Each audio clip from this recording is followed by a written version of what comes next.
C'est son rituel hebdomadaire, parcourir des kilomètres à vélo avec son père. Ce dimanche, Clara se balade avec d'autres cyclistes du côté de la commune de Gênes-Val-de-Loire.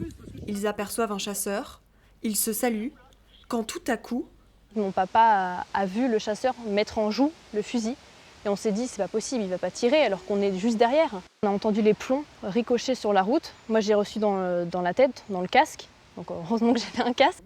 sur les 7 cyclistes du groupe, 3 sont touchés par des grains de plomb. Sous le choc, ils interpellent le chasseur, un peu hébété. Je peux vous dire, Pour la jeune fille de 17 ans, cette expérience laissera forcément des traces. Moi je me dis que d'habitude on croise des chasseurs et ça se passe plutôt bien, on se salue et voilà, ça en reste là. Mais effectivement, si on en est arrivé au moment où les chasseurs maintenant nous tirent dessus alors qu'on est en train de faire une promenade tranquillement, là c'est plus possible. On ne va pas dans la campagne pour se faire tirer dessus un dimanche matin en famille avec des amis, c'est pas concevable.